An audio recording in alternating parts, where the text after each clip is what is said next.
Tonight, I'm taking you into Lagos, where love is never just love, and power is never free. My name is Adebola Adebayo, heir to one of the biggest construction empires in Nigeria. People think that means I'm untouchable.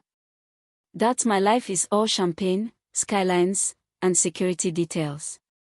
But the truth is, the most dangerous thing that ever happened to me wasn't a rival company, it wasn't politics, it wasn't even the streets. It was love. It started in Ajegunle, during a charity outreach that was supposed to be a photo op. That's where I met Sadiq, a quiet motorcycle mechanic with oil-stained hands and eyes that didn't beg for anything. He didn't flatter me. He didn't fear me. And for the first time in my life, I felt seen.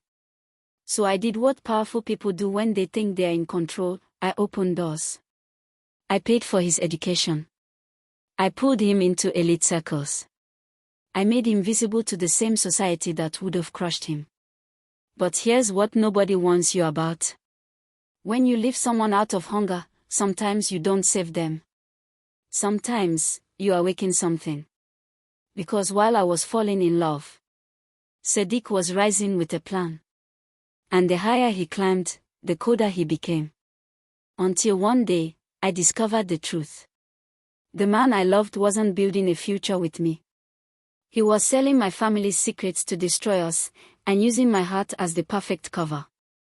And when I realized I wasn't his lover, I was his access pass. I didn't cry. I didn't beg. I didn't scream. I waited. Because in Lagos, revenge doesn't have to be loud. It just has to be perfect.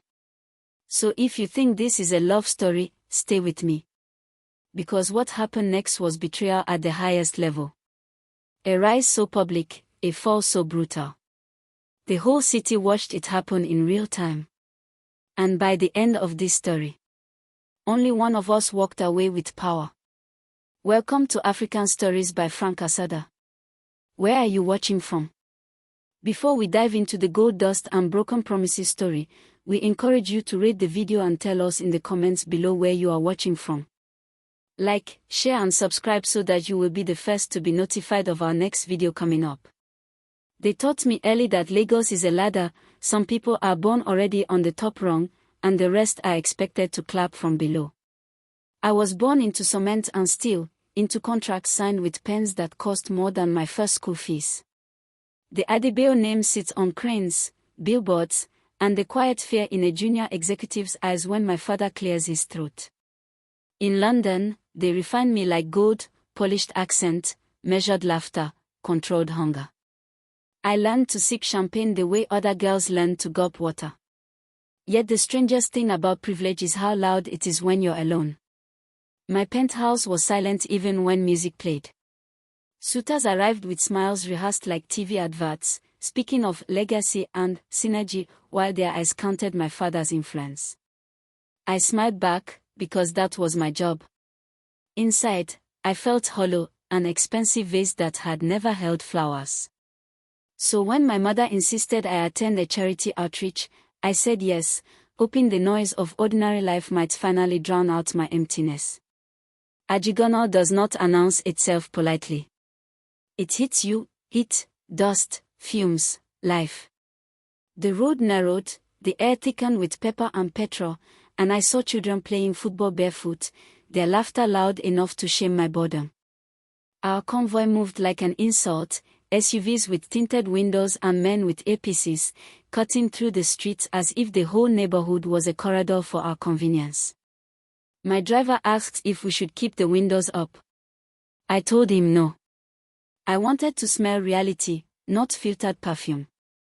The outreach was staged with banners and cameras, like we were rehearsing generosity for an audience that never paid us. We handed out food packs. We posed. We clapped. I watched people accept help with a dignity that made my throat tighten, no begging, no groveling, just the stubborn pride of those who refused to be reduced to their needs. I was signing a donation pledge when I noticed him across the courtyard, grease-stained hands, calm eyes, posture steady as if nothing in the world could bend him. He wasn't looking at me. That is what made me look back. He was fixing a generator someone had dragged in for the event, kneeling beside it like a patient doctor. Men hovered, offering useless advice. He ignored them without arrogance. When the engine coughed alive, the crowd cheered as if electricity was magic. He stood, wiping his hands on a rag, and his gaze flicked over the scene, the politicians, the cameras, the women in coordinated ankara, the men in suits pretending they knew poverty. His eyes met mine for a brief second, and I expected the usual recognition, flattery, fear. Instead, he looked at me the way you look at a painted billboard, acknowledging it exists, then returning your attention to what matters. I felt something sharp in my chest. Later, as I walked toward the tent, my heel caught in the uneven ground and I stumbled. 1,000 hands could have reached for me, eager to touch the rich girl. Only one did, quick and careful, steadying my elbow without squeezing. "Careful, madam," he said, voice low. "Not a princess. Not a chief's daughter. Just madam, like I was a person, not a brand." I thanked him. He nodded once and returned to his work as if saving me from falling wasn't worth remembering. I asked one of the organizers who he was, and the answer came with a shrug. "Sadiq. Mechanic. He helps when we have issues." Mechanic. The word sounded small, the way privileged people make other people's lives sound small. I found myself watching him as the outreach continued, how he carried water for an elderly woman without performance, how he spoke to a boy who had scraped his knee with tenderness that didn't pity him. When he laughed, it was brief, like a candle flame. My father's company employs engineers with degrees and egos, none of them had that kind of quiet steadiness. I waited until the cameras drifted elsewhere, then walked toward him. My security men tensed. He didn't. "You're the one that fixed the generator," I said, as if I needed proof to speak to him. "Yes," he replied. I introduced myself. He didn't widen his eyes. He didn't bow. He simply said, "Nice to meet you, Adebola." Hearing my name from his mouth, without Adebayo attached, felt like stepping out of a tight dress. I asked if he always volunteered. He said, "When people need light, you don't ask if it's your business." That sentence followed me all the way back to echoing like a song I couldn't forget. In my world, people meet you and immediately start negotiating. With Sadiq, there was nothing to negotiate, only presence. I returned to Ajegunle a week later without cameras, without banners, telling my mother I had a site visit with the foundation. I wore a simple blouse and jeans, but my accent still betrayed me, my skin still carried the softness of air-conditioned rooms. He was under a corrugated roof beside a workshop, surrounded by motorbikes like metal animals waiting to be healed. The smell of oil and hot rubber wrapped around me. "You came back," he said, surprised but not impressed. "I wanted to thank you properly," I lied. The truth was uglier. I wanted to feel real again, and his presence made me feel like my life had weight. He offered me water in a plastic cup. I drank it like it was champagne. We talked about nothing and everything. He told me he supports his mother, his younger siblings, 2 cousins, and an uncle who lost a leg in an accident. He said it without complaint, as if responsibility was simply breathing. When I mentioned London, he asked what the sky looked like there. Not the money, not the cars. The sky. I realized then how rarely people ask me about anything that isn't attached to my surname. My parents warned me in tones that pretended to be caring. My mother's warning came wrapped in perfume. "Ade, you don't understand these people. They will use you." My father's warning was sharper. "Don't embarrass this family. Ajegunle is not a romance novel." They said these people like it was one word: dirty, desperate, dangerous. I listened with a daughter's obedience on my face and a woman's rebellion inside my chest. The more they opposed it, the more stubborn I became. It wasn't even about love at first. It was about defiance, about proving that my life could be my own. Sadiq didn't flirt the way my suitors did. He didn't send endless text. He didn't perform masculinity like a peacock. He simply showed up, at the workshop, at the outreach center, at a roadside food stall where he bought me suyo and watched my eyes water from pepper with quiet amusement. He teased me gently, "Your tongue has been living abroad." I laughed until my stomach hurt. No one in Ikoyi ever made me laugh without wanting something in return. He wanted nothing except my presence, and that made me want to give him everything. I started helping in small ways, carefully, like a thief of my own generosity. I paid for a new set of tools for the workshop through a donation. I covered the hospital bill for his uncle through the foundation, keeping my name off the papers. Sadiq noticed, of course. "Someone is blessing us," he said one evening, eyes narrowed. I lied again, and he let me, but his silence felt like a test. The truth is, I wanted him to succeed so badly it frightened me. I wanted to build him the way my father builds highways, fast, unstoppable, undeniable. When he mentioned he had once dreamed of studying engineering but dropped out after secondary school because fees were impossible, something inside me clicked like a lock opening. "You should go back," I said. He laughed softly. "Madam, dreams don't feed family." I heard the resignation in his voice and it made me angry, not at him, but at a system that turns bright people into survivors instead of leaders. That night in my apartment, I stared at the city lights and realized my wealth could do more than buy designer shoes. It could rewrite a life. And if I rewrote his, perhaps my own emptiness would finally have a purpose. I arranged everything the way my family arranges contracts, quietly, efficiently, with strings hidden. A scholarship fund under our charity's name. Admission forms. A laptop delivered anonymously. An evening program in engineering technology at a reputable institute, so he could work and study. When I told him, he stared at me as if I'd offered him the moon. "Why?" he asked, and for the first time, his voice shook. I should have told him the truth, that I wanted to be needed, that my heart was starving, that his dignity made me feel ashamed of my own comfort. Instead, I gave him a cleaner answer, "Because you deserve it." He tried to refuse. He said people would talk, that it would look suspicious, that his pride couldn't wear borrowed shoes. I took his hands, grease under his nails, caresses like proof of survival, and I said, "Let them talk. Let pride sit down. Your family will still eat. Your future will finally breathe." He looked at me for a long moment, and in that gaze I felt something I had never felt from any man in my circles, gratitude without greed. He nodded once. "Okay," he whispered. And just like that, my life changed direction. Love did not crash into me like thunder. It grew like harmattan dust, quiet, constant, settling into everything. I watched Sadiq study at night, his brow furrowed, lips moving as he solved problems. I watched him still show up at the workshop at dawn, hands black with oil by noon, then clean up and attend evening classes. He was exhausting himself, and when I offered to reduce his workload, he refused. "If I fail," he said, "it must be my failure, not because you carried me." That stubbornness made me love him more. We kept our relationship private at first. Lagos is a city of ice. My friends would have turned it into gossip, my parents into scandal, rival families into ammunition. Yet secrecy has its own poison.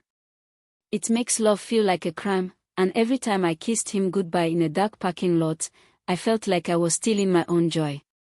Still, in those stolen moments, his hand on my cheek, the smell of soap and engine oil mixed, I felt more alive than I ever did at a banquet. He would hold me as if I was fragile, not expensive. And I, who had been raised to be unbreakable, found myself wanting to melt. When I finally introduced Hyde his humility as if it was an accessory. One of my father's associates joked, "So you're the Ajegunle prince." Everyone laughed. Sadiq laughed too, but it was thin. Later, in the car, he was quiet. I apologized. I shouldn't have brought you. He looked at me then, eyes darker than before. No, he said into a slightly higher circle, an art gallery event, something safe. I saw the city's cruelty with fresh eyes. The women smiled too long. The men asked him what he did with the slow politeness people use for children. Sadiq answered calmly, but I noticed his shoulders stiffen. My friend's compliment, I should be able to stand anywhere. I'm just learning the language. Learning the language. I thought he meant accents and etiquette. I didn't understand he meant something sharper, learning how power moves, how respect is bought, how humiliation is used as a leash. I promised myself I would protect him from that cruelty. I didn't know that the very circles I was inviting him into were sharpening him, teaching him how to cut. And I, foolish, hopeful, was supplying the blade.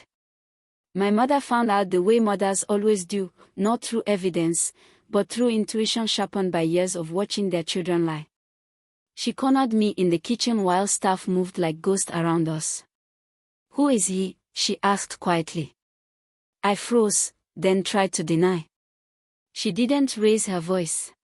She didn't need to. "Adebola," she said, "I know when your heart is somewhere else." When I confessed, her face hardened into disappointment that looked like grief. "This is not love," she said. "This is rebellion." My father's reaction was worse. He called me into his office like an employee and spoke as if my life was a corporate problem. "You are the future of this company," he said. "You cannot attach our name to a man with no pedigree." I told him Sadiq was brilliant, hardworking, honest. My father laughed, one sharp sound.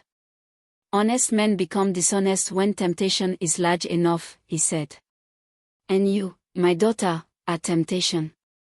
I stormed out, shaking with anger, but his words planted themselves in my mind like thorns. That night, in Sadiq's arms, I tried to bury the fear with kisses. Yet even as I held him, a small part of me wondered, if my father was right, would I see it in time? Sadiq's world began to expand. He started attending networking events through the institute. Mentors noticed his discipline. A lecturer recommended him for an internship. For the first time, he wore shirt ironed crisp, shoes polished, cologne that tried to imitate wealth. I was proud, so proud it made my eyes sting. But pride is complicated when it is mixed with ownership. I didn't want to own him, yet I couldn't deny the secret satisfaction that his rise had my fingerprints all over it. I would watch him speak in rooms where people once mocked him, and I felt like a magician watching her trick succeed. Then small things changed. He corrected my grammar once, teasing, but there was an edge. He began to speak less about Ajegunle, less about family. When his younger brother called during a date, he silenced the phone and didn't call back for hours. "They must learn boundaries," he said.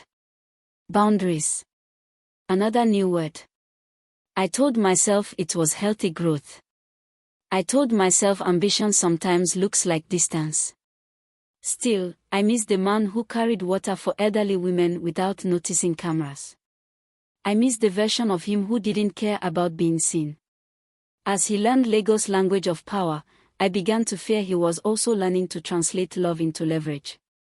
The first real crack came at a dinner with one of my father's old friends, a man who controlled permits like a god. I wanted Sadiq to see that power can be navigated without corruption. That was my naive fantasy: love plus opportunity equals redemption. Sadiq arrived perfectly dressed, posture straight, handshake confident. My father watched him like a hawk watches a rat. Throughout dinner, Sadiq answered questions intelligently, steering the conversation toward infrastructure, sustainability, policy. I saw admiration flicker in the old man's eyes. Then my father made a comment, casual but cruel: "You speak well. Adebola's charity work must be rubbing off." Charity work. Sadiq's jaw tightened. He smiled and replied, "Yes, sir. She has a habit of building people." Everyone laughed. I laughed too, but something in his tone made my stomach twist. Afterward, in the car, I told him my father was wrong to speak that way. Sadiq stared out the window, city lights sliding across his face. "Your father isn't wrong," he said quietly. "He's just reminding me of what I am to him." I reached for his hand. He didn't pull away, but he didn't squeeze back either. In that silence, I felt the first chill of something I didn't want to name: resentment. Soon, people began to notice him. Invitations came, panels, conferences, private gatherings where deals were whispered behind laughter. A young consultant offered to rebrand him. Sadiq came to my apartment with a new haircut and a new confidence, talking about positioning and brand identity. I teased him, "So you're becoming a Lagos big boy." He smiled, but it didn't reach his eyes. "I'm becoming someone they can't ignore," he said. I should have celebrated. Instead, I heard the hunger under his words, and it frightened me. Hunger is not evil, it is human. But hunger, when fed by humiliation, can become a monster.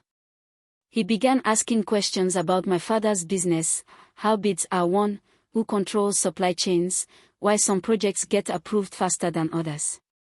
I answered without suspicion, because in my head he was still the man with grease-stained hands who believed light should be free. I didn't realize that he was mapping my world. And I, starved for connection, was handing him the map. When my father traveled and left sensitive documents in the house office, I didn't think twice when Sadiq stepped in to use the restroom and lingered near the shelves. Love makes you stupid in the most sophisticated ways. It makes you call your own blind spots trust. That was my mistake. I treated him like an escape from power, while he was learning how to wield it.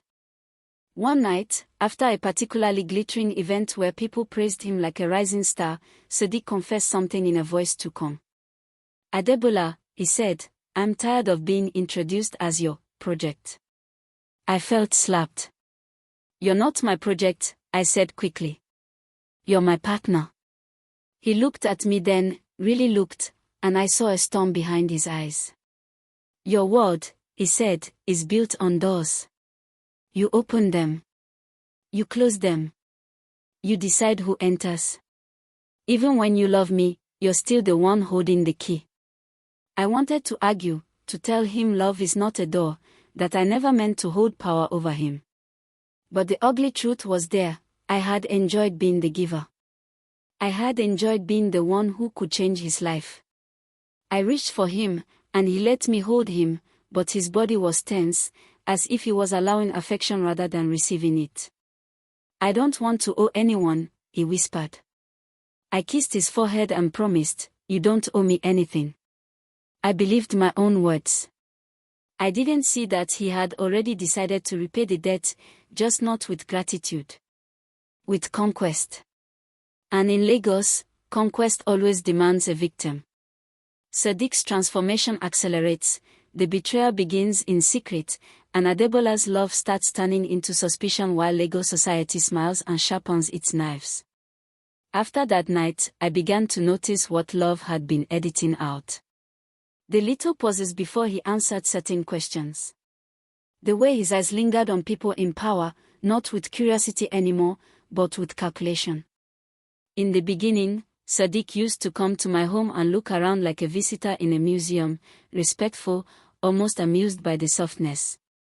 Now he walked through my living room like he belonged there, and I should have been happy. This was what I said I wanted, right? A man who could stand beside me, not behind me. But something in his confidence was hard, like it had been forged in anger. He stopped asking me how my day went. Instead he asked, "Who is bidding for the Lekki expansion? Which firm is your father considering for the subcontract?" He spoke in the language of deals, and when I tried to steer us back to us, he would smile and say, "I'm just learning." I told myself learning was good. Yet I began to feel like a library he visited only for useful books. At events, he would leave my side to speak with men who once mocked him, and I watched their faces change, amusement becoming interest. Lagos loves a transformation story. Lagos applauds anyone who escapes poverty. But Lagos also loves to test a person's price. And Sadiq, my Sadiq, had started listening for offers. The first time he did not come home meaning Ajegunle, not Ikoyi, was when his younger sister called the foundation office crying. She had gone to the workshop and found a padlock on the gate. He said he's too busy, she sobbed. He said he has meetings. We don't have money for Momo's drugs. I was in a boardroom when the message reached me, and my hands went cold on the table. I excused myself, called Sadiq immediately. He picked up on the third ring, voice smooth with background noise, music, laughter, glass clinking. Ade, he said as if nothing was wrong. Where are you?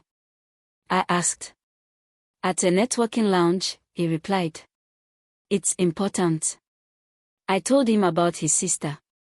Silence. Then, I sent money last week. His tone carried irritation, like their need was an inconvenience. They're hungry, I said sharply. They're your family. He sighed.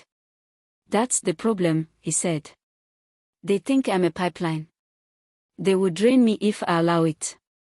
The words hit me like a slap because they sounded like something my father would say, except my father at least owned his cruelty. I wanted to argue, but the deeper fear was this: if he could speak of his own blood that way, what would stop him from speaking of me same way one day? I drove to Ajegunle that evening myself, without security, anger making me reckless. His mother's face was drawn with worry. The lines won a major contract that month, one of those deals that makes newspapers fun and rivals see dot on her cheeks like wounds carved by waiting. She greeted me with respect, but I saw confusion too. Oh, why was I, a rich girl from Ikoyi, in her tiny sitting room with peeling paint and a ceiling fan that coughed instead of spinning? I handed her an envelope of cash, and shame burned in me because it felt like charity again. She tried to refuse. My son will be angry, she said. He wants to do it himself now. I wanted to scream. Do it himself? With what? With his pride. With his new suit. I smiled gently and said, it's from the foundation. The lie tasted bitter. Later, as I left, I saw Sadiq's younger brother sitting outside, staring at the ground like a man already defeated. He doesn't come home, the boy murmured. When he comes, he talks like he's someone else. I nodded, throat tight, because I knew exactly what he meant. Lagos had started swallowing Sadiq whole, digesting his kindness first. On the drive back, the third mainland bridge lights blurred through my tears. I realized then that love alone does not erase class boundaries. Sometimes it simply teaches the hungry person how to climb, and then how to step on fingers without guilt. My father's company, we hosted a celebratory dinner at our home, a gathering of politicians, bankers, and smiling predators. My mother floated through the hall like a queen, my father's laugh louder than everyone else's. I invited Sadiq, hoping exposure to my word would soften his resentment. Instead, it fed his appetite. He arrived with a confidence that startled even me. He navigated the room smoothly, speaking to senior men with ease, laughing at jokes that were not funny, placing his hand lightly on my lower back as if to signal ownership. Some women watched us with sharp eyes, some envious, some amused. My father watched too, expression unreadable. At one point, I overheard Sadiq speaking to a rival contractor's representative near the balcony. It was harmless, just polite talk, until I heard Sadiq say, the key is understanding how the Adebayo system moves. The man laughed and replied, and you understand it? Sadiq's voice was soft, confident. I'm inside it. My stomach flipped. Inside it.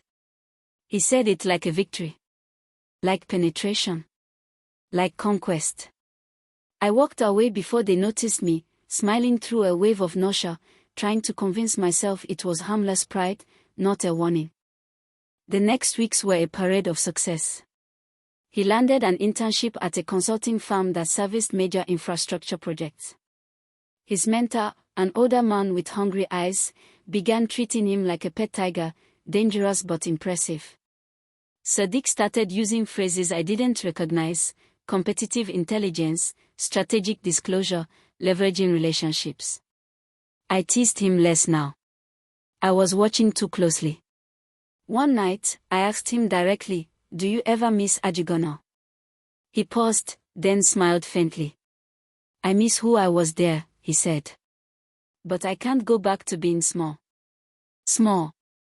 That word made my chest ache. Ajegunle was not small. The people there were not small. Their lives were simply unseen by those who benefit from their labor. I wanted to remind him of the mechanic kneeling beside a generator, the man who carried water without cameras. But as he spoke, I realized he saw that version of himself as humiliation. And humiliation, once it becomes a wound, makes a person capable of terrible things just to prove they are healed. That night, when he held me, his embrace felt more possessive than tender, as if he was proving something to himself through my body. I lay awake afterward, listening to his breathing, and felt the first true fear: what if I had not lifted him into elite circles? What if I had unleashed him? The betrayal did not begin with a dramatic moment. It began with small thefts of information disguised as intimacy. Who is your father meeting tomorrow? Which minister is delaying the permit? Why did your company lose the last coastal project? He asked as if he was simply interested in my life. Sometimes he pretended it was to protect me. "Lagos is dangerous," he would say. "You should know who your enemies are." And I, foolishly warmed by his protectiveness, answered him. I told him names. I told him timelines. I told him frustrations my father expressed at home, thinking it was harmless pillow talk. Meanwhile, his phone started buzzing more often. He began stepping into the bathroom to take calls. He started guarding his laptop like a secret. If I walked behind him while he typed, he would shift the screen slightly, subtle but clear. My heart argued with my mind. My heart said, "He loves you. He's just busy." My mind said, "Busy people don't hide." One morning, I saw a message preview flash on his phone: "We can pay more if you confirm." My stomach dropped. I pretended not to notice, because sometimes fear makes you try to preserve your illusion longer.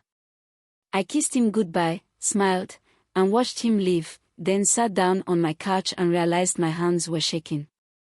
I started paying attention the way my father pays attention, quietly, without emotion on the surface. I watched what Sadiq wore, where he went, who he mentioned. I noticed he began referencing certain rival firms too casually, as if he knew their strategies. I noticed he suddenly had expensive tastes: a watch I hadn't bought him, shoes that cost more than a mechanic's monthly income. When I asked about them, he smiled and said, "I'm earning now." Earning. I wanted to believe him. But my father's voice returned like a ghost: "Honest men become dishonest when temptation is large enough." One evening, I went into my home office and found a folder slightly out of place, a folder containing early-stage bid documents and pricing models. My father kept it locked usually. I checked the cabinet. The key was where it always was. Yet the folder had been touched. I stared at it for a long time, feeling cold spread through my body. Love is a strange prison. Even with evidence, you still want the person to be innocent. You still want to find another explanation: staff mistake, my own misremembering. I replaced the folder exactly as I found it and said nothing.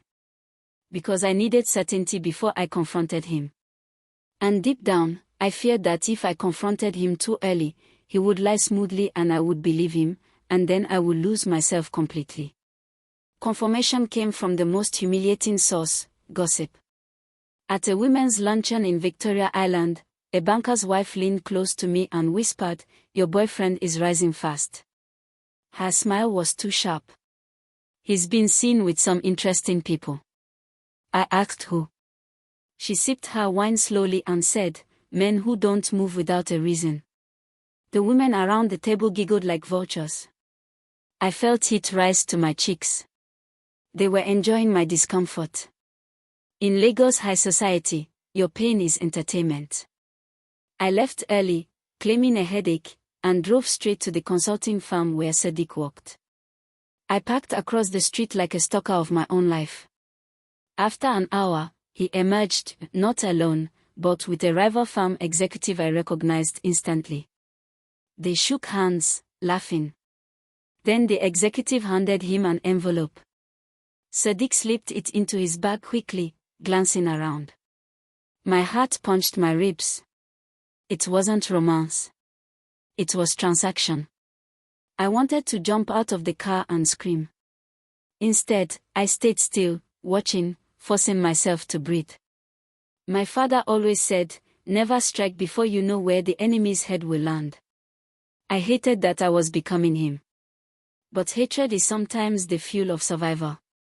I followed Sadiq at a distance that night, watching him stop at a private lounge, then another, meeting men I had seen in my father's circles.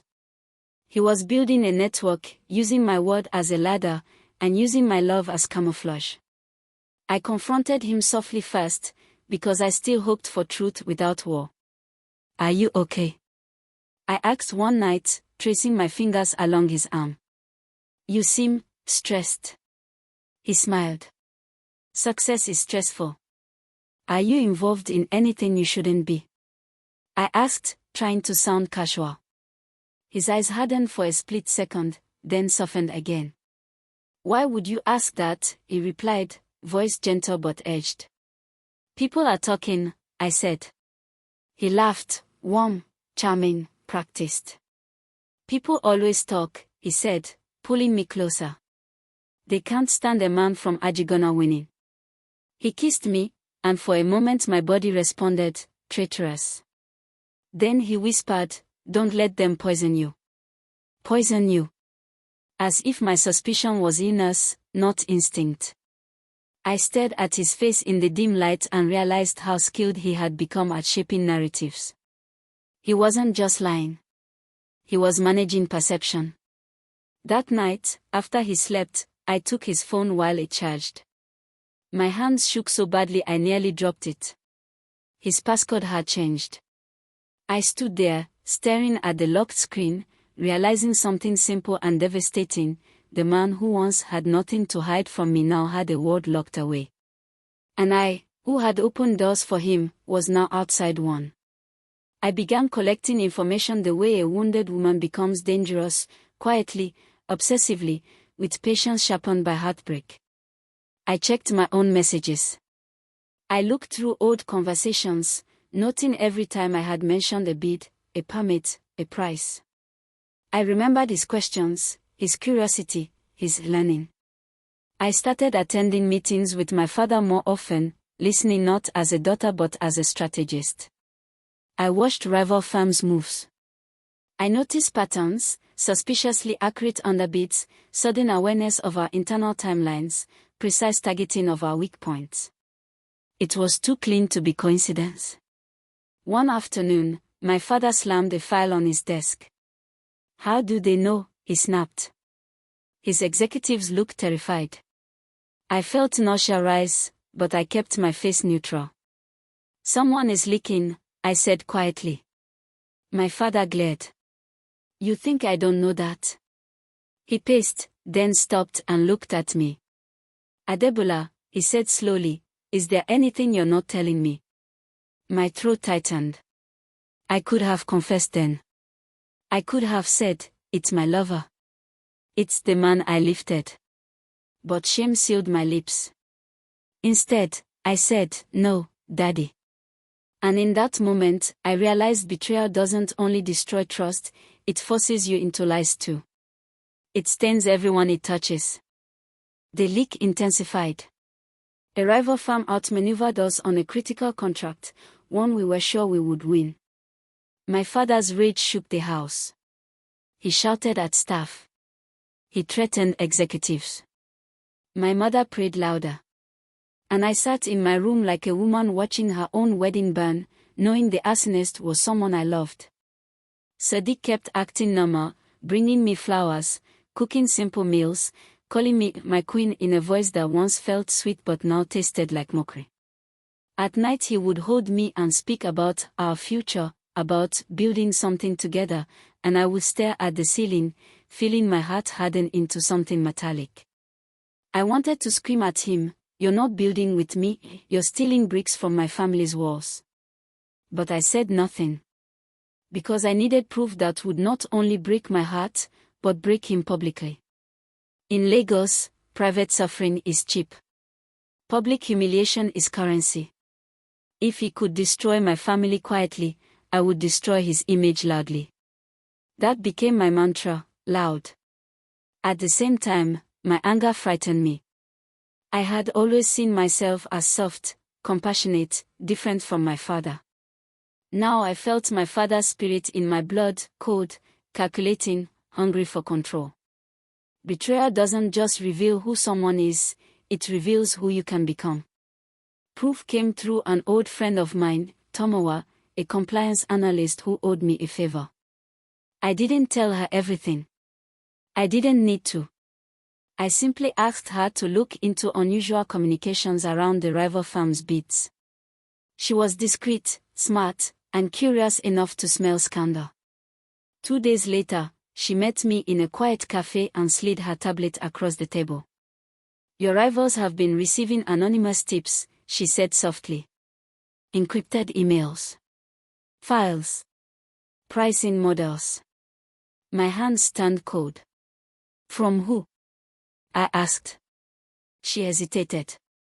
"The sender uses burner accounts, but there's a pattern. The login locations, Ajegunle, Yoba, sometimes Ekoi. Ekoi. My apartment." My throat tightened. "There's more," she said, voice low. She tapped the screen, showing transaction records, payments routed through small consultancies, then withdrawn in cash. "Whoever it is," Tomowa said, "they are being paid like a spy." I stared at the numbers and felt something inside me crack cleanly. Not a messy break, clean, surgical. My love died in that moment, not with tears but with a quiet click, like a lock closing. I thanked Tomowa, paid for our drinks, and walked out into the Lagos sun feeling strangely calm. There is a calm that comes after your last hope dies. It is the calm of a woman who has nothing left to lose. I tested him one final time, because part of me still needed to watch him choose betrayal knowingly, not accidentally. I created a false piece of information, an invented bid adjustment, an imaginary internal dispute, a fake meeting date. I mentioned it casually while we were eating. "Daddy is considering changing the supplier for the Opopo project," I said, watching his face. He paused mid-chew, eyes flickering. "Really?" he asked too quickly. I shrugged. "Nothing final." He nodded, pretending indifference, but I saw his fingers tighten around his fork. That night, I watched him step outside to take a call. I followed quietly and stood behind the curtain, listening. His voice was low. "Yes, it's true. They are changing suppliers. I'll send you the details tomorrow." "Send you?" My vision blurred. He wasn't guessing. He was selling. And he used my mouth as the pipeline. I backed away silently, went to the bathroom, locked the door, and stared at myself in the mirror. My face looked unchanged, perfect skin, glossy lips, earrings shining. But my eyes looked older, harder. I whispered, "Okay," to my own reflection, as if accepting a contract. Then I washed my face, dried it carefully, and returned to bed beside him.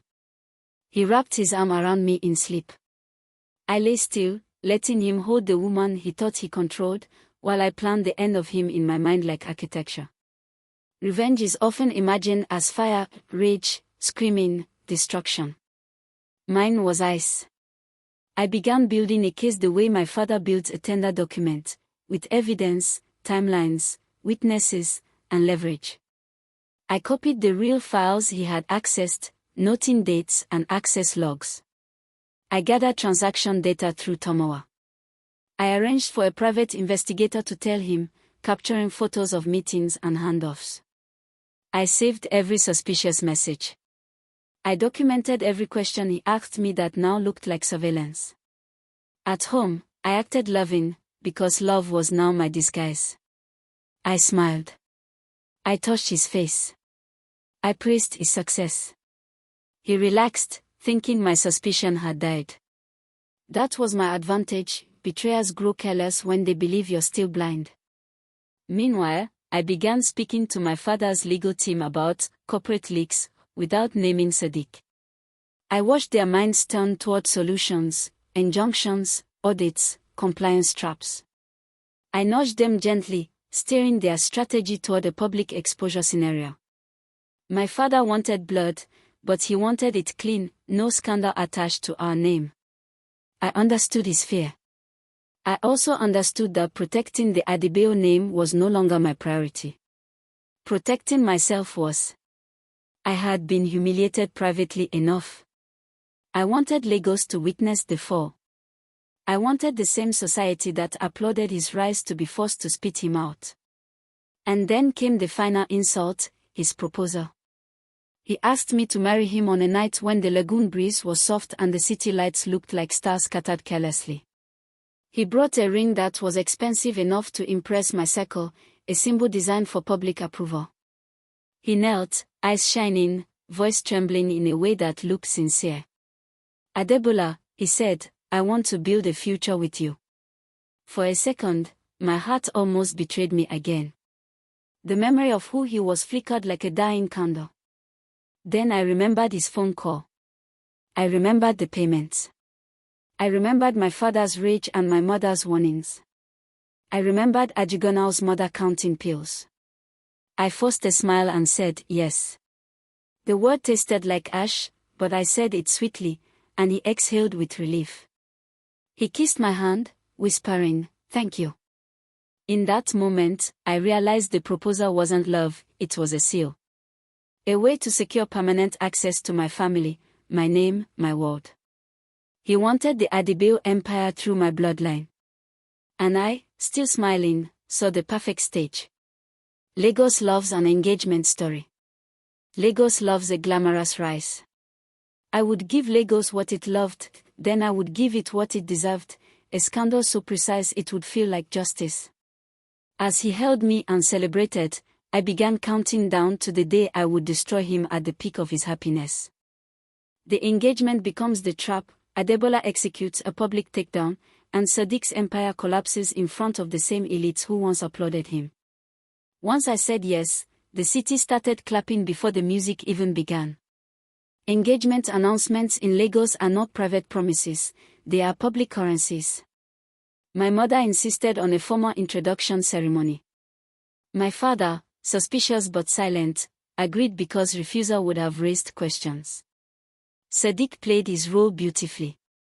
He arrived at our house with elders he barely knew, men hired to stand in for respectability, their agbada smelling of mothballs and borrowed prestige. He spoke Yoruba with careful politeness and slipped in Hausa greetings for charm, as if he was stitching identities together into one impressive fabric. Everyone smiled. Everyone measured. Lagos society sat back like a judge and watched whether the street boy could carry the weight of our name. And he did, so well it almost made me sick. When he greeted my father, he bowed just enough to look humble but not weak. My father's eyes narrowed, seeing the performance. Later, my mother pulled me aside and whispered, "He is trying too hard." I smiled, kissed her cheek, and said, "He's just nervous." Lies became my daily lipstick, applied smoothly, worn confidently. Inside, I was running two lives, the bride-to-be in public, the prosecutor in private. I began mapping the perfect day to end him. It couldn't be messy. It had to be undeniable. In Lagos, truth without spectacle is ignored. I needed both.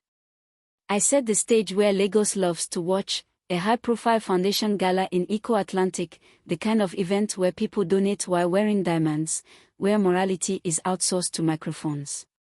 The foundation would honor Sadiq as a symbol of social mobility, mechanic turned rising executive, proof that charity works. The irony tasted delicious and cruel. I made sure the guest list included everyone who had mocked him, everyone who had admired him, and everyone who would enjoy the four: bankers, ministers, rival contractors, influencers, journalists with hungry pens. I worked the planning committee like a general. I convinced sponsors. I ensured a live stream. I arranged for an award plaque with his name engraved, so the moment would feel historic. Meanwhile, I tightened my evidence chain like a noose. Tomowa helped secure logs showing unauthorized file access. The investigator assembled photos of envelope handoffs. We obtained bank trails connecting consultancy payments to cash withdrawals. I invited our family lawyer and a respected anti-corruption advocate as special guests, pretending it was about integrity in infrastructure. Even my father didn't suspect my true target. He thought I was trying to repair the leak scandal with good optics. I let him believe that. Betrayal taught me that the safest trap is the one built out of someone else's assumptions. Sadiq, of course, grew brighter with the spotlight. He started giving motivational speeches about resilience, about breaking barriers, about how love and opportunity transformed my life. He quoted scriptures. He thanked my family publicly in vague terms, careful not to sound dependent. His followers multiplied on social media. Young men from the mainland called him a proof. Women praised his glow-up. The elites nodded as if they had personally built him. And he began to look at me differently, like a trophy that validated his conquest. He would say, half joking, "Who would believe Ajegunle would enter a koi like this?" He laughed. I forced a laugh too, feeling my nails press into my palm. At night, he spoke of future ventures, hinting that he wanted to start a consulting firm focused on government contracts. "With your name and my street wisdom," he said, "we can dominate." My stomach turned. He didn't say our love. He said your name. In bed, he would hold me tighter, as if marriage was already possession. Sometimes I caught him staring at my father's framed awards in the hallway, eyes glittering with hunger. He was no longer the man who asked about London sky. He now watched for doors, keys, locks. Yet even in my anger, grief came in waves. I mourned the person I thought he was. I mourned the part of myself that had wanted to be saved by love. And I promised that after the gala, I would mourn properly, when it was safe. 2 weeks before the gala, I offered him a final gift, one that would test his greed and strengthen my case. "Daddy is considering bringing you into a sensitive advisor role," I said casually over breakfast. His eyes lit up too quickly. "Really?" he asked, trying to sound calm. "Maybe," I replied. "But it depends on trust." He reached across the table and squeezed my hand. "You can trust me," he said, voice warm. I smiled and nodded, watching the lie roll off his tongue like honey. That same day, I arranged for a fake internal memo to exist, something believable, something irresistible, projected bid prices and a timeline for a massive project. I ensured it could be accessed only from my home network, logged precisely. Then I left the room briefly and watched from the hallway as he moved toward the office, silent as a thief. My chest tightened, but I did not stop him. I let him open the cabinet. I let him touch the file. I let him take photos with his phone. He was careful, but not careful enough. The system logged him. The camera captured him. When he returned, he kissed my forehead and asked if I wanted tea. I nodded politely, swallowing the scream in my throat. In that moment, I realized patience is not passive. Patience is a weapon sharpened slowly. My father finally noticed my steadiness, and misread it as maturity. "You're handling pressure well," he told me one evening, pouring whiskey with heavy hands. "Maybe you're ready for more responsibility." I wanted to laugh. I was handling pressure because my heart had already been crushed, everything else was smaller. He began venting about the leak again, describing how rivals were moving like they had inside knowledge. I listened, nodding, letting his frustration spill. A part of me wanted to confess, to say, "Daddy, it's him, it's my fiancé, it's my shame." But another part of me knew confession would shift the story. My father would bury it quietly, pay people off, make it disappear to protect the Adebayo name. He would never allow my revenge to be public, and public was what I needed. Not for entertainment, for balance. If Sadiq's rise had been public, his fall needed to be public too. Lagos needed to learn that access is not entitlement. So I kept silent and continued building my case. In private, I met with the anti-corruption advocate, framing the coming gala as a transparency initiative. I also quietly contacted a journalist known for credible investigative work, not gossip, not blogs, someone whose pen could hold weight in court and in public opinion. I offered her a story about corporate espionage affecting national infrastructure. She was interested. I told her to attend the gala. "You'll see it live," I promised. The night before the gala, Sadiq was unusually affectionate. He cooked for me, played music, spoke of our wedding plans, venue, guest list, colors. I watched him move around my kitchen like he owned it, and a strange sadness settled in me. In another life, this could have been real. In another life, he could have remained the man with dignity, and I could have remained soft. But we were in Lagos, and Lagos rewards hunger more than honesty. After dinner, he held me and said, "Adebola, you changed my life." His voice cracked slightly. For a second, I saw the old Sadiq, tired, grateful, human. My throat tightened. I almost asked, "Why did you do it? Why did you betray me?" But I remembered his phone call, his envelope, his locked passcode. I remembered my tears on Third Mainland Bridge. So I simply said, "I'm glad." That night, I lay awake beside him, staring at the ceiling, listening to the city hum. I thought about Ajegunle, about his mother's tired eyes, about how the poor often cling to dignity because it's the only thing no one can repossess. Sadiq had sold even his dignity. I whispered a prayer, not for him, but for myself, that when the morning came, my hands would not tremble. Because mercy at the wrong time is not kindness. It is permission.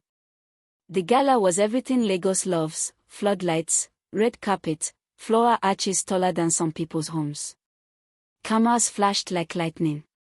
The lagoon breeze carried perfume and ocean salt.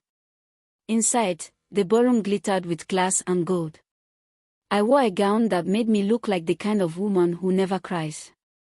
Sadiq wore a tuxedo that fit him perfectly, and for a moment, walking in beside him, we looked like a fairy tale that had finally crossed the bridge between mainland and island. People clapped. They took photos. Influencers screamed my name. Ministers shook Sadiq's hand like he was their own success story. My mother smiled tightly. My father watched everything with businessman eyes. Sadiq's mother was not there. He told me she was unwell. I knew the truth. He didn't want Ajegunle present. He didn't want the past standing next to the future. As the program began, speeches flowed about empowerment, about community, about bridging gaps. I listened to the hypocrisy like background noise. My heart beat calmly. That surprised me. I thought I would be shaking, crying, collapsing. But betrayal had already done the emotional violence. Tonight was simply accounting. When the MC announced, "And now, we honor a man who represents the power of opportunity," Sadiq, the room erupted. Sadiq rose, smiling, soaking in applause like sunlight. I stood too, clapping slowly, feeling the trap tighten. He walked to the stage and delivered a speech that could have made angels applaud. He spoke of hardship, of grinding, of faith. He spoke of the dignity of labor. He spoke of how some people looked down on me, but I refused to stay down. He praised me, calling me a woman with vision, a woman who believed love could change society. The room sighed and smiled. Women dabbed their eyes. Men nodded. I watched him, and I realized he wasn't just lying, he was performing the version of himself Lagos wanted. Then he said, "And I want to announce something special tonight. Adebola and I," he looked at me, eyes shining. "We are getting married." The room exploded. Cameras turned toward me. My mother gasped. My father's eyes sharpened. I smiled, lifted my hand to show the ring, and waved like a queen. The MC squealed. Music played. It was perfect. It was peak. It was exactly the height from which a fall becomes unforgettable. As cheers peaked, I stepped toward the stage too, taking the microphone gently. The room hushed, eager for romance. I let silence stretch, then I said softly, "Thank you all." My voice was steady, clear. Tonight is indeed special. Because tonight, we are celebrating transformation. Heads nodded. Smiles widened. And then I added, "But we must also confront what transformation becomes when it is built on theft." The air shifted. Confusion rippled. Sadiq's smile faltered. I kept speaking, "Come as ice, ladies and gentlemen, the man we are honoring has been selling confidential Adebayo construction information to rival firms." Silence slammed into the room like a door. For a second, no one moved, because Lagos society hates uncertainty. Then murmurs rose like bees. Sadiq laughed sharply. "Adebola, what is this?" he whispered into the mic, still trying to play charm. I turned and looked at him, really looked, at the man I loved, at the man who betrayed me, at the man who thought my love made me weak. "It's truth," I said. Then I signaled. The screens behind the stage lit up, first with time-stamped access logs, then with images from the investigator, Sadiq handing envelopes, meeting executives, photographing documents. Gasps filled the room. Someone whispered, "Jesus." Sadiq's face drained of color. He stepped toward me, voice low and urgent. "Stop this," he hissed. "We can talk privately." Privately. He still thought he could negotiate in the shadows. I smiled. "No," I said into the mic, "this is a public story, so the ending will be public too." The anti-corruption advocate rose from her seat, announcing an immediate report submission. The journalist I invited was already typing like her life depended on it. My father stood slowly, rage tight in his jaw, but he said nothing, because in that moment he understood, I had already chosen the battlefield. Sadiq reached for my arm. Security stepped forward. The room surged with phones held high, recording.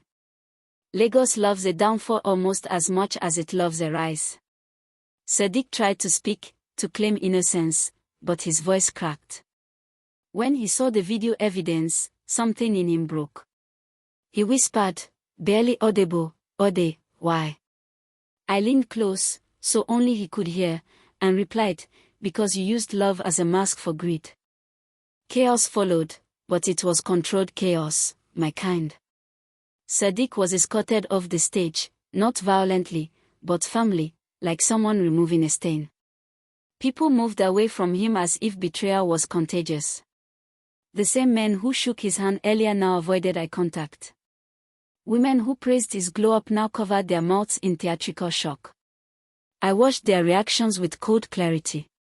Lagos is loyal only to power. Once power shifts, affection evaporates. Backstage, Sadiq tried to push toward me, shouting my name, his voice raw. "You set me up," he cried. I turned, calm. "No," I said. "I gave you opportunities. You chose what to do with them." He looked at me with wild eyes. "You don't understand what it's like," he began. I interrupted, voice sharp now. "I understand humiliation," I said. "I understand being used. I understand being reduced to what you can provide. I just didn't expect you to become the very thing that hurt you." He flinched, as if my words struck harder than security hands. Then his anger erupted into desperation. "I did it for us," he pleaded. So they would respect me. So your father would respect me. I laughed once, bitter. Respect built on betrayal is not respect, I said. It's a disguise. He collapsed onto a chair, head in his hands. In that moment, I felt something surprising, pity. Not enough to stop, not enough to soften. Just pity, like you feel for a person who drowned because they insisted they could swim with stones in their pockets. I walked away before pity could become weakness again. Outside, the gala continued in a strange stunned rhythm. People pretended to return to celebration, but the air had changed. They would talk about this for years. That was the point. The next day, the story was everywhere. Not the love story, the betrayal story. Headlines screamed about corporate espionage, social mobility, and scandal. Some framed me as a victim. Some framed me as a ruthless heiress. Some called me a cold. I accepted every label with quiet indifference. Let them name me, at least they could not deny what I had done. My father summoned me, and I braced for fury.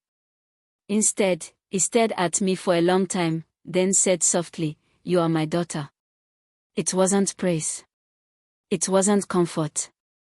It was recognition of my blood, my capacity for strategy, my willingness to protect what matters by any means.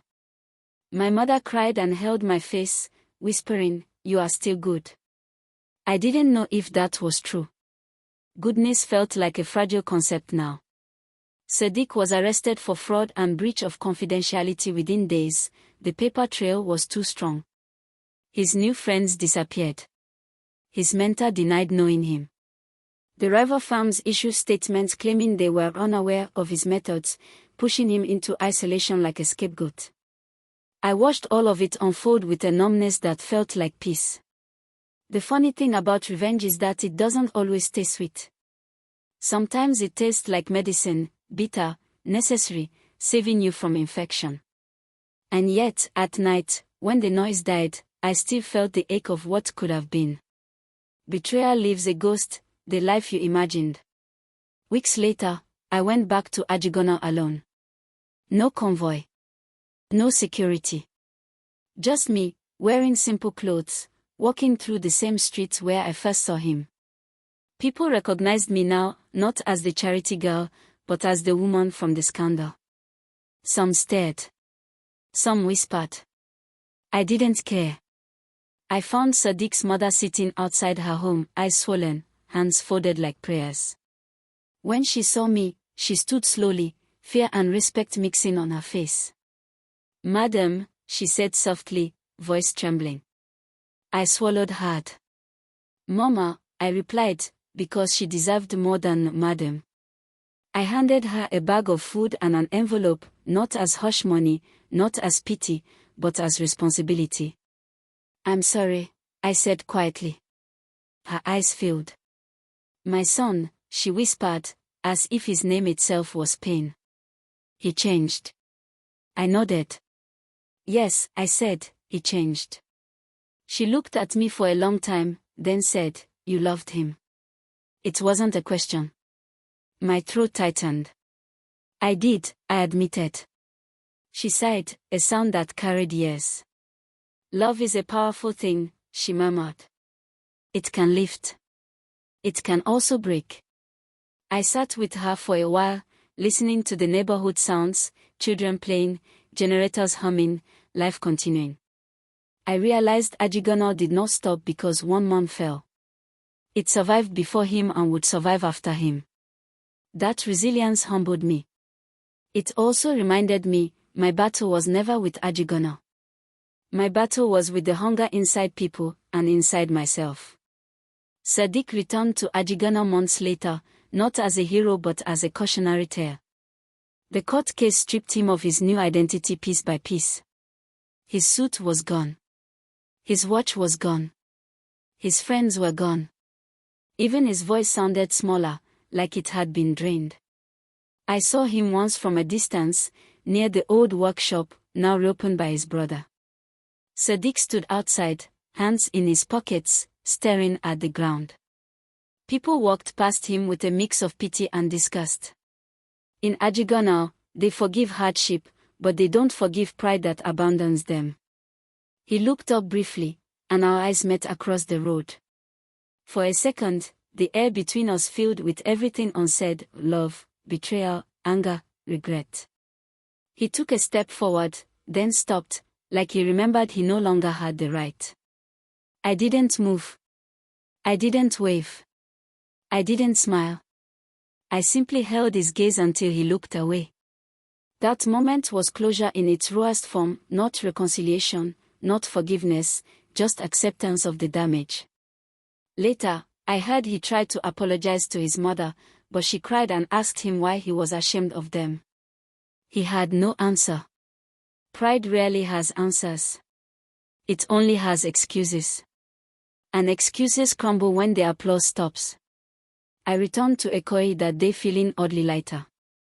Not because he suffered, suffering isn't joy, but because I finally understood, I could not save someone who wanted to conquer. Love is not a rescue mission. It is a partnership. And he had turned us into a transaction. I found fulfillment in an unexpected place, not in romance, not in revenge, but in building boundaries.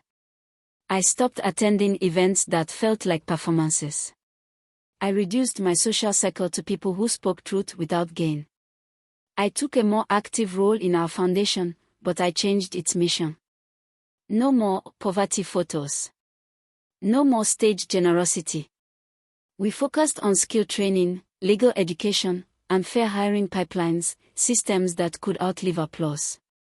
I also demanded stronger compliance in our company, not to protect our secrets alone, but to protect workers and communities from the ripple effects of corruption. My father resisted at first. "You're being idealistic," he said. I replied, "No, I'm being strategic.